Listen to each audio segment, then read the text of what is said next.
Students जय Bajrangbali Savitri education YouTube channel को आपण को स्वागत करुच्ची। प्रीवियस वीडियो रे आमे अष्टम श्रेणी गद्य पढ़ी वृक्ष महात्मा। आज आम पढ़ा अष्टम श्रेणी ग्रामार ओडिया व्याकरण प्रथम पाठ भाषा परिचय। भाषा परिचय मु सरल सहज व्याख्या बुझाइबी और आलोचना करी। आपण मैंने मत लगुच आपण मैंने बहुत खुशी आनंद बुझीपारे। चलतु जदि वीडियोटी भल लगे आप लाइक करेंगे, चैनल को सब्सक्राइब करेंगे। चलतु डेट न करी आमे भी आरंभ करवा। फास्ट हूँ भाषा। देख भाषा भाषा परिचय प्रथम अध्याय। भाषा कहले कौन बुझ? ओडिया व्याकरण पाणिनि द्वारा रचित ए भाषा। देख ओडिया व्याकरण पाणिनि द्वारा रचित। ओडिया फकीरमोहन सेनापति ओडिया भाषार पिता भावे तांकर बहुत अवदान रही है। से भाषा हूँ भाषा कौन? भाषा कौन प्रथम आम बुझा। भाषा हूँ आमे जहाँ कहू ताहा हूँ भाषा। आमे जहाँ कहूचे जेकोसी कथा कहूचे ताहा हूँ भाषा। निजर मनर भाव को आदान प्रदान करने को भाषा कहुए। निजर मन आम मनर जो भाव को आम आदान करे प्रदान करे ताहाको भाषा कहुए। तापरे भाषा रे व्याकरण रहिबा निहाती दरकार। व्याकरण ठीक नथिले भाषा होई न थाए एटा जानिछ। आ वाक्यटी सुंदर मधुर चित्ताकर्षक लगी न थाए। मुझे कहूँ भाषा कहले कौन बुझ बुझल? फास्ट भाषा हूँ भाषा आम जहाँ कहू ताहा हूँ भाषा। आ निजर मनर भाव को आदान प्रदान करने को भाषा कहुए। आम भाषा रे व्याकरण निहाती रहिबा दरकार। व्याकरण जदि शुद्ध नाई ठीक नथिले कौन हम भाषा होई न थाए। और वाक्यटी आमको सुंदर लगी न थाए, मधुर लगी न थाए, चित्ताकर्षक लगी न थाए। तो भाषा दुई प्रकार जानिच, मौखिक भाषा लिखित भाषा। मौखिक भाषा जोटा ओराल आम जोटा कहूचे, लिखित भाषा जो लिखित भाव है। दुई प्रकार भाषा। तापर देख भाषा प्राणी अंगभंगी और बा ध्वनि माध्यम निजर मन भाव को प्रकाश करते ताकू भी भाषा कहबा। आम ये बही अच्छी प्राणी अंगभंगी भाव अंगभंगी और ध्वनि माध्यम निजर मन भाव को प्रकाश करते ताको भाषा कहुए। देखो आज भी स्टार्ट करवा। आम लंबा वीडियो करवानी, सर्टकटे पढ़ा 10-15 मिनट वीडियो को शेष करवा। चलतु मु टेस्ट स्पीड पढ़ी। मनीष एक कथा कहुव। पृथ्वी जेते जीव अच्छा समस्ते निज मनर भाव को प्रकाश करने को शरीर विभिन्न अंगभंगी माध्यम करती। एवं जोटा मुझे कहूली केतेक प्राणी अंगभंगी सह ध्वनिर प्रयोग करथांती। जेपरी पशुटी कि पक्षीटी स्नेह प्रकाश कला बेले जेमिति अंगभंगी की ध्वनि करथांती, क्रोध प्रकाश कला बेले सेपरी नकरी भिन्न प्रकार प्रदर्शन करथांती। किंतु मनीष तार भाव प्रकाश करने पे अंगभंगी सह जो ध्वनि प्रयोग करे से ध्वनि रे किछि नियम बा श्रृंखला थाए है। मनीष आमे आमे ठराठरी भाव भी कथा कहू। केते जन अंगाभंगी भाव में आखिरी इशारा करती, केते हाथ में करती, केते कोड यूज करती। से भाव सेटा को अंगभंगी भाव में कहती। किंतु मनीष तार भाव प्रकाश करने अंगभंगी सह जो ध्वनि प्रयोग करे से ध्वनि रे किछि नियम और श्रृंखला थाए। स्नेह प्रकाश कले ओठर हसे। आम जो क्या खुशी रे कहूचे क्या स्नेह प्रकाश कर देखिए आम ओठरे हस आसी थाए। जदि रागिकी कहते से मुँह पूरा से मुहर से अलग हो जाए है। से क्रोध प्रकाश कले आखि बड़ बड़ हो जाए। दुख प्रकाश कला आखि लुह आसी। आम जो दुख कथा कहूँ आम आखिर देखिए लुह आसी जाए, ऑटोमेटिक लुह आसी जाए। मुँह हली जाए भी, आंगुली भी उठे। आम कथा कहले मुंड हले हले कथा कहू, केते मुंड हले, केते शरीर हले हले कथा कहती, केते आंगुठी देखे कथा कहती। यहीपरि विभिन्न अंगभंगी आपण छाएँ होता है। बुझल? क्या पाखक आसवा हाथ ठारी आम डाकी हुए, हाथ ठारी आम डाकू एमती हाथ ठारी डाकू है। विभिन्न प्रकार ठार बा इशारे भाव प्रकाश करुए। जमी रास्तार नाली आलुओ देखी आम अटकी जाऊ और नील आलुओ देखिले आग को जाऊ। आम जो ट्राफिक लाइट कथा कहुई अंग संकेत देउछि है।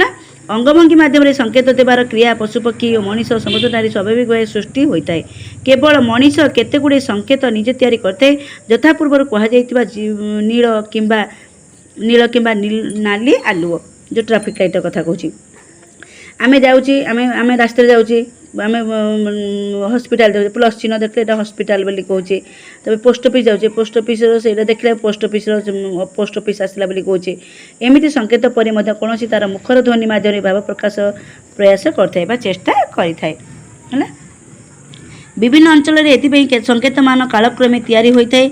आम बही कहले जहाँ बुझू, खाता कहले कलम, खाता कहले बुझू कलम, पानी पवन कहले आम आउ किछि बुझू। यही सब वस्तु को अन्य भाषा रे अन्य किछि किताब, बुक, पुस्तक, लेखनी आदि कह जाए।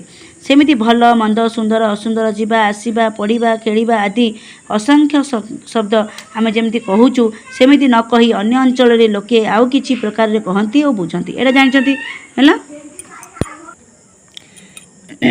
एमिति कहवा और बुझापी आम ध्वनि माध्यम जो संकेत व्यवहार करूँ ताकू भाषा कहुए।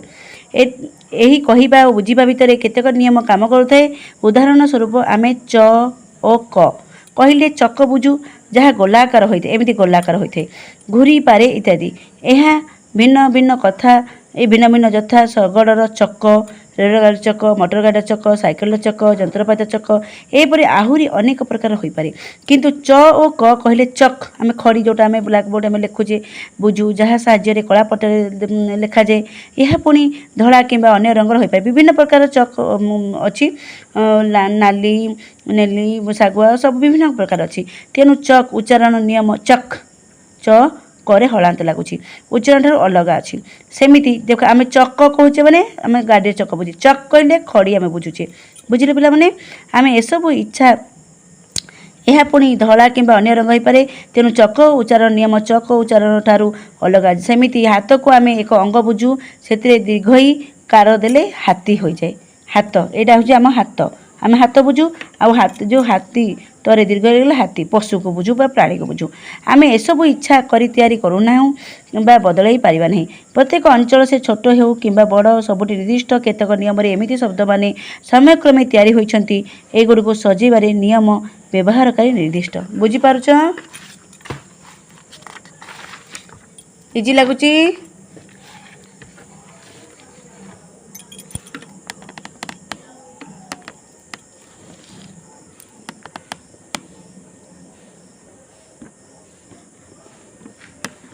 देखो भाषा गोष्ठी द्वारा स्वाभाविक भाव में सृष्टि होती। मु पढ़ा को विद्यालय जाऊँगी, यही क्रम को मु अच्छी, यही क्रम को मु अच्छी। ये देखो टिके देखा जाउनी, एबे देखा जाउची ना,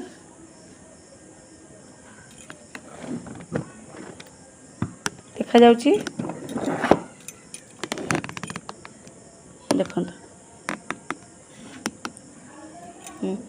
जाऊ विद्यालय को पढ़ा बदली हेब ना। किंतु अन्य भाषा रे विशेषकर आम जानी इंग्राजी भाषा रे सजेबा ठीक यथा आई, मु, आम माने अच्छी, गोइंग माने जाऊ, स्कूल माने विद्यालय को, टू रीड, टू माने कु बुझे, रीड माने पढ़ा। भाषा रे यही सजेबा नियम आहरी बदल जाई पारे। एतिरु बुझा हला टिके रुहतु, देखा जाउनी।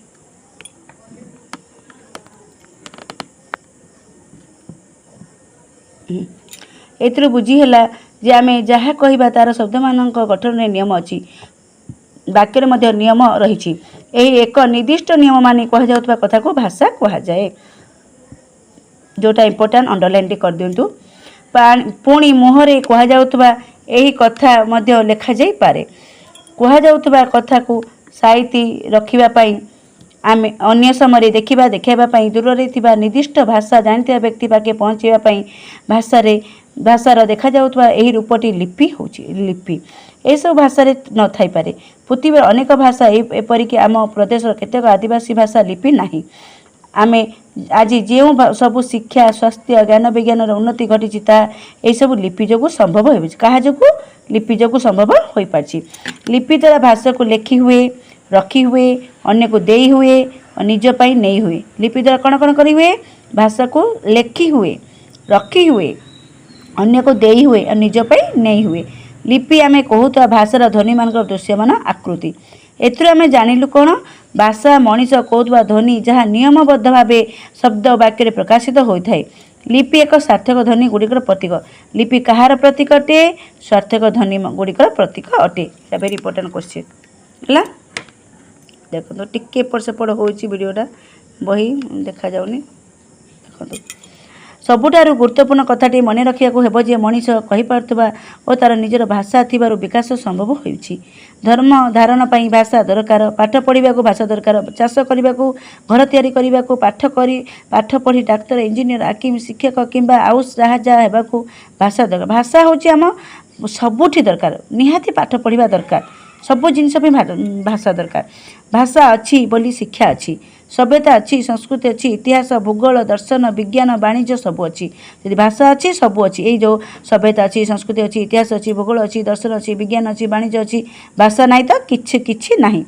ତାରି ପାଇଁ ମଣିଷ ଶ୍ରେଷ୍ଠ ଜୀବ ହୋଇପାରିଛି। କାହା ପାଇଁ? ଏ ଭାଷା ପାଇଁ ମଣିଷ ଶ୍ରେଷ୍ଠ ଜୀବ ହୋଇପାରିଛି। ଏଠି କ୍ୱେଶ୍ଚିନ୍ ଆସିବ, ମଣିଷ ଶ୍ରେଷ୍ଠ ଜୀବ କାହା ପାଇଁ ହୋଇପାରିଛି? ଭାଷା ପାଇଁ ହୋଇପାରିଛି। ତା ବିନା ପଶୁଠାରୁ ବି ହୀନ ହୋଇଯିବାର ଆଶଙ୍କା ରହୁଛି। ଭାଷା ତା'ର ଠିକ୍ ନାହିଁ, ସେ ପଶୁ ସାଙ୍ଗେ ସମାନ ବୋଲି କୁହାଯାଇଛି। ଦେଖନ୍ତୁ 1.2 ମଣିଷ ଦ୍ୱାରା ବ୍ୟବହୃତ ହେଉଥିବା ଭାଷା କେମିତି ଆରମ୍ଭ ହେଲା ସେ ସମ୍ପର୍କରେ ବହୁ ଆଲୋଚନା କରାଯାଇଥିଲେ ମଧ୍ୟ ଏଯାଏ କୌଣସି ସିଦ୍ଧାନ୍ତ ହୋଇପାରି ନାହିଁ। ଭାଷାର 3ଟି ଗୁରୁତ୍ୱପୂର୍ଣ୍ଣ ଲକ୍ଷଣ ଅଛି। କ'ଣ କ'ଣ ଦେଖନ୍ତୁ। ଭାଷା ଲୋକମୁଖରେ ଆପଣାଛାଏଁ ବିକଶିତ ହୁଏ ଏବଂ ଏହି ବିକାଶ ଦ୍ୱାରା ସବୁ ଭାଷାରେ ସବୁ ସମୟରେ ଚାଲିଥାଏ। ପୃଥିବୀର ସବୁ ଭାଷା ଏହି ଲକ୍ଷଣ ଏକ ବାସ୍ତବତା। ଏହି ଧାରାରେ ନୂଆ ନୂଆ ଭାଷା ସୃଷ୍ଟି ହୁଏ, ନୂଆ ଭାଷାର ବିକାଶ ଧାରା ମଧ୍ୟ ଚାଲିଥାଏ। ଆମ ପୂର୍ବପୁରୁଷ ମନୁଷ୍ୟମାନେ ବେଦ ରଚନା କଲାବେଳେ ଯେପରି ଭାଷା ବ୍ୟବହାର କରୁଥିଲେ, ପରବର୍ତ୍ତୀ ପଣ୍ଡିତମାନେ ପୁରାଣ କାବ୍ୟ ରଚନା କଲାବେଳେ ସେଥିରେ ଭିନ୍ନତା ଆସିଯାଇଥିଲା। ଭାଷାବିତ୍ମାନେ ବେଦର ଭାଷାକୁ ବୈଦିକ କହୁଥିଲେ। ଭାଷାବିତ୍ମାନେ ବେଦର ଭାଷାକୁ ବୈଦିକ କହୁଥିଲେ। ଯେ ବୈଦିକ ଭାଷା ବୋଲି ଆମେ କହୁଛେ, ବୈଦିକ ୱାର୍ଡ଼ ବୋଲି କହୁଛେ, ବେଦର ଭାଷାକୁ ବୈଦିକ କହୁଥିଲେ। ପୁରାଣ କାବ୍ୟରେ ଭାଷାକୁ ସଂସ୍କୃତ କହନ୍ତି। କ'ଣ କହନ୍ତି? ପୁରାଣ କାବ୍ୟରେ ଭାଷାକୁ କ'ଣ କହନ୍ତି? ବଡ଼ପାଟି କୁହ, କ'ଣ କହନ୍ତି? ସଂସ୍କୃତ କହନ୍ତି। ତାପରେ ମଧ୍ୟ ସାଧାରଣ ଲୋକେ ନିଜ ନିଜ ଅଞ୍ଚଳରେ ନିଜ ନିଜ ଢଙ୍ଗରେ ଶବ୍ଦ ଉଚ୍ଚାରଣ କଲେ ସେସବୁ ପୂର୍ବରୁ ବ୍ୟବହାର ହେଉଥିବା ସଂସ୍କୃତ ଶବ୍ଦର ଅଲଗା ବୋଧ ହେଲା।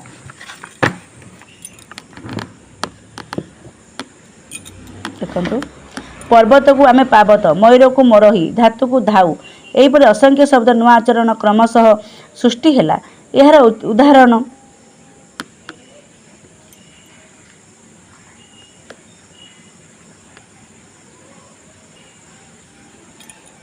ଉଦାହରଣ ପ୍ରାଚୀନ ସାହିତ୍ୟରେ ମିଳିଥାଏ।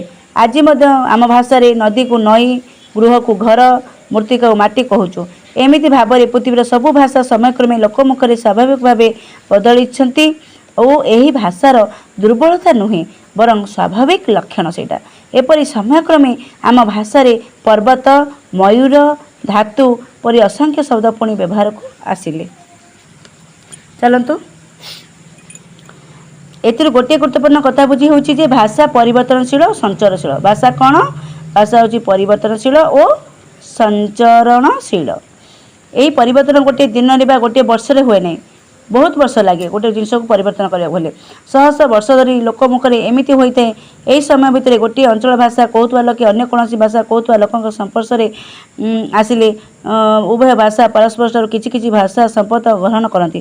ଦେଖ, ଆମେ ସ୍କୁଲରେ ପାଠ ପଢ଼ୁଛେ, ସ୍କୁଲରେ ବିଭିନ୍ନ ପ୍ରକାରର ପିଲା ଆସୁଛନ୍ତି ପଢ଼ିବା ପାଇଁ। କିଏ ବଙ୍ଗାଳୀ, କିଏ ଉର୍ଦ୍ଦୁ, କିଏ ହିନ୍ଦୀ, କିଏ ମାରୱାଡ଼ି, କିଏ କେତେ ସବୁ ଭେରାଇଟିର ଅଛନ୍ତି।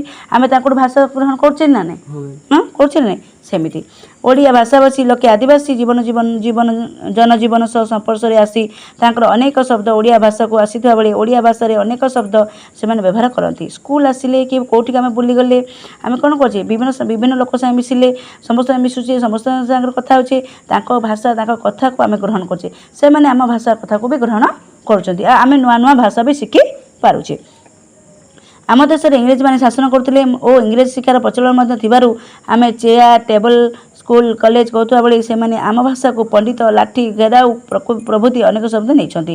ଆମେ ଯେମିତି ଇଂରେଜ ଯେତେବେଳେ ପ୍ରଚଳନ ଚାଲିଥିଲା, ଇଂରେଜ ଶିକ୍ଷାର ଯେତେବେଳେ ପ୍ରଚଳନ ଚାଲିଥିଲା, ଯେତେବେଳେ ଇଂରେଜମାନେ ଆମ ଶାସନ କରୁଥିଲେ ତାଙ୍କର କେତେ ଗୁଡ଼ିଏ ବେସିକ୍ ଇଂଲିଶ ୱାର୍ଡ଼ ଛାଡ଼ିକି ଯାଇଛନ୍ତି। କ'ଣ ଚେୟାର, ଟେବଲ, ସ୍କୁଲ, କଲେଜ ଆମେ କହୁଥିଲା ବେଳେ ସେମାନେ ଆମଠୁ କ'ଣ ଶିଖିଛନ୍ତି? ଆମ ପଣ୍ଡିତ ଭାଷା, ଲାଠି, ପଣ୍ଡିତ, ଘେରାଉ ପ୍ରଭୃତି ଅନେକ ଶବ୍ଦ ନେଇଛନ୍ତି। ସେମାନେ ନେଇଛନ୍ତି, ଆମେ ବି କିଛି ଗ୍ରହଣ କରିଛେ। ସେମାନେ କିଛି ଗ୍ରହଣ କରିଛନ୍ତି, କିଛି ଶବ୍ଦ ଆମର, ଆଉ ଆମେ ବି ତାଙ୍କର କିଛି ଶବ୍ଦ ଗ୍ରହଣ କରିଛେ। ପୃଥିବୀରେ ସବୁ ଭାଷାରେ ଏପରି ମିଶ୍ରଣ ମିଳିଥାଏ।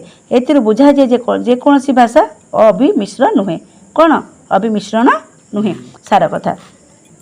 ଦେଖନ୍ତୁ, ଓଡ଼ିଆ ଭାଷା, ଏହାକୁ ଆମ ମାତୃଭାଷା ବୋଲି କୁହାଯାଏ। माँ जेमिति लालन पालन करी स्नेह ममता दे आमको बढ़ाई सेपरी यही भाषा आम भावना कल्पना विचार आदि को चिंता करने प्रकाश करने शक्ति सामर्थ्य देछि। शिशुटी तार चारिपाखे बड़ असान लोकठार जहाँ शुणे ताकू उच्चारण करने चेष्टा करे। आम पाखरे आम परिवार गोटे शिशुटे जन्म नहीं आम जमी व्यवहार करवा जमी चालचलन करवा जमी कथा कहते सेमती से शिशु शिखब सेमती कौन कर आमर शिखे आमर ग्रहण कर सेमती कथबार्ता कर। क्रमे से बड़ होता बेले जो परिवेश खेले बुले मिसे काम करे से ही परिवेश शब्द नहीं से विभिन्न वस्तु गुण आदि चिन्हे। देखो आमे आमे नानी आमे माँ डाकुचे से माँ डाकिला आमे बापा डाकुचे बापा डाकिला से छुआ छोट शिशुरा जो आम तो शिखुची आमे क्या नानी डाकुची से नानी बोली जानूची मु नानी कहबी कि न कहि बोली किंतु आमे डाकुचे से आर जन को भी नानी डाकिला डाकुची ना नहीं आमे एमती परिवार देखुची ना नहीं हाँ आमे जहाँ डाकुचे से भी ताहा डाकुची। क्रम से बड़ होता बेले जो परिवेश खेले बुले मिसे काम करे से ही परिवेश शब्द नहीं से विभिन्न वस्तु गुण आदि चिन्हे। तेणु यही भाषा भावे से भाषा कल्पना करे कहे आम जो भाषा कहूँ से भाषा से वस्तु गुण वस्तु को चिन्हे गुण को चिन्हे सब जिन से भाषा को से भावे आ कहे भी हुए तो बड़ हो अन्य भाषा शिखिपे कहीपे लेखिपे किंतु प्रथम से शैशव जो निज परिवेश शिक्षित भाषा को भावी थाए जहाँ से छोट बड़े छोट समय शैशव समय जो भाषा से परिवार शिखी से भाषा से प्राधान्य देते निजर शैशव सामाजिक परिवेश अनुसार शिक्षा कर भाषा को मातृभाषा कहे। जो परिवार आम भाषा शिखी था आम मातृभाषा कही था।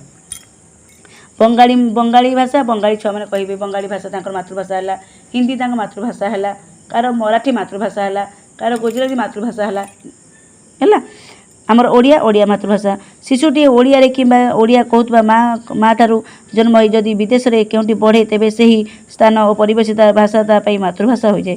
तेणु आम भाषा ओडिया बोली आमे कहबा बेले आमे बुझुजे एई अंचल घर घरे बजार हाटरे खेत खमार लोक मैंने जो भाषा कथबार्ता करती यही अंचल शिशुटे परिवेश बा समाज ओडिया भाषा शिखे और ओडिया भाषा निज प्रकाश करे।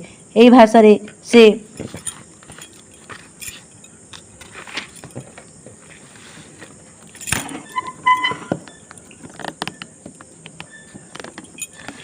जेकोसी कथार अर्थ बा भाव सहज बुझीपे सेहीपरि सभींकर गोटे गोटे मातृभाषा अच्छी एपरी केतेक अंचल अच्छी जहाँ कौन दुईटी भाषा भाषी अंचल सीमार थाए से अंचल दुईटी भाषा सहजरे बुझी होउथिले निज परिवार परिजन शिखुवा प्रथम भाषाटी मातृभाषा होता है।